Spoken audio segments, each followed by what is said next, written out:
Hi friends! So today we're going to continue the favorite book series, my favorite book series of all the books that I've found that I really love to do with the menstrual cycle, hormonal birth control, and all of that lovely stuff. So today we're going to talk about Sweetening the Pill.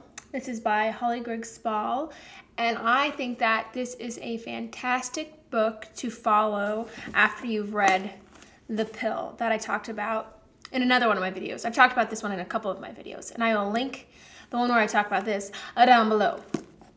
But back to Sweetening the Pill, and it's really not that big of a book. It's I don't know if I'd call it a simple read. It's a quick read because you get sucked into it, but there's so much information in here. So let's get into it.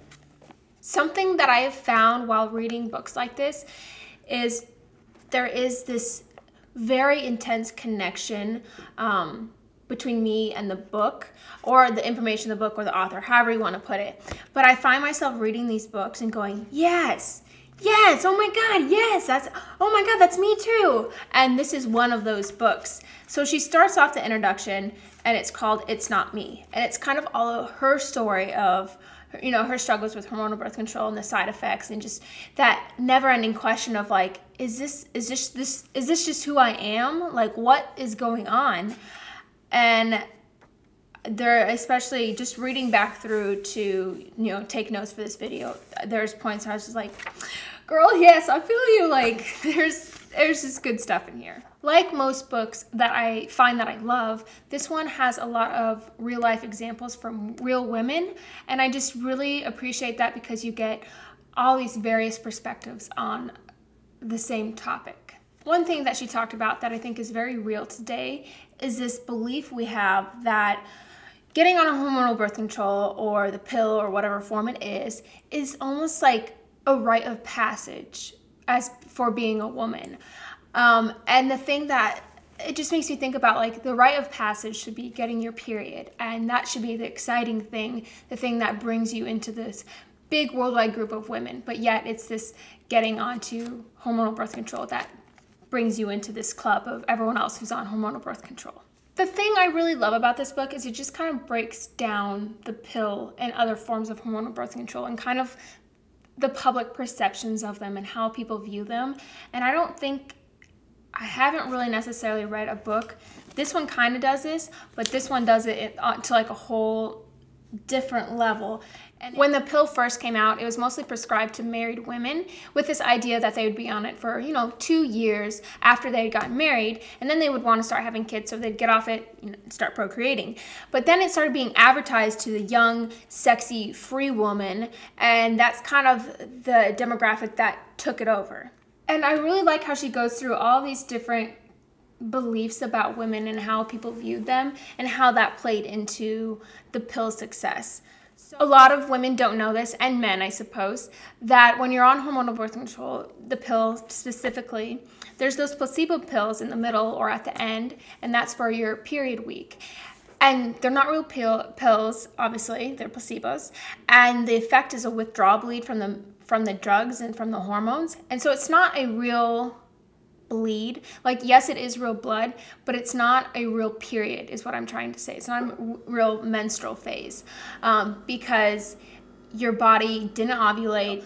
But what I'm trying to say is this fake bleed, this withdrawal bleed, was invented to make the pill seem more natural. So I'm going to read a little bit from the book of just these quotes here that I think are just so, like, they do something for me. Anyways, women should not sweat, urinate, blow their nose, or emit any bodily secretions, but especially menstrual blood. Further on, the cervical mucus produced during the cycle that can be used as a clear sign of the window of fertility or be a marker of infection is drawn into a bleach pad and treated as a dirty secretion.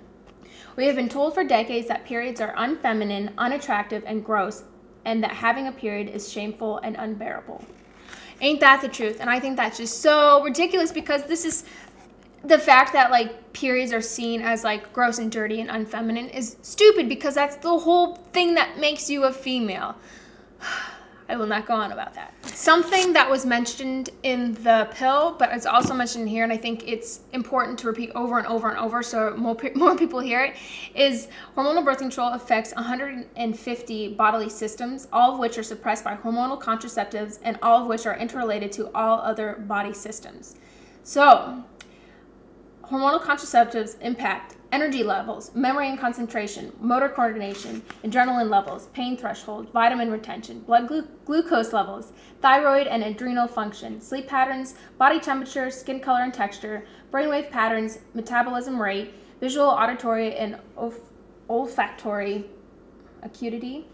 I don't know what that word is. Concentrations of vitamins, immune system. That's insane. So then it goes on to take you through how the pill actually works, which I think is important because it's kind of, we view this as like this voodoo magic of like, I don't know how it works, but it takes care of everything. But I think to actually sit down and read and learn about how it affects different things to make pregnancy not happen is an important thing to know, especially if you are on it.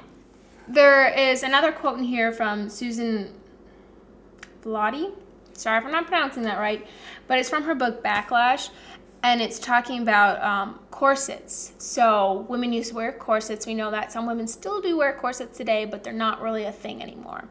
But her quote is, "It is important not only that she wear rib-crushing garments, but that she lace them up herself." And that quote's just really powerful to me because I think it's a very relevant metaphor for hormonal birth control. Not only are we forced to be the ones responsible for our fertility, even though we're only fertile 5 days out of a month, and men are the ones that are fertile 24/7, but we're forced to put these things into our bodies that aren't good for us, do have really bad negative side effects, and we're just kind of told to deal with it because that's our burden to bear. Another really interesting thing, and one of the things I really like about this book, I like so many things, but she talks about like big pharma companies and doctors and physicians and why, like, their role and why hormonal birth control is such a big thing. And I'm not going to go into that because I think it's something that people need to read for themselves. But after all that and rambling on, I hope you kind of got a gist of what this book is about. I really love it.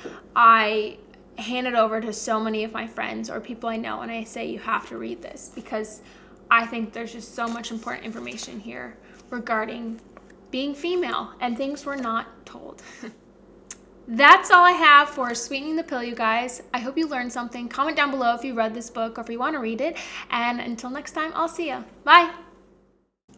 Hi friends, so today we're going to talk about something that's kind of been irking me for a bit now. This idea that women and girls specifically are raised to think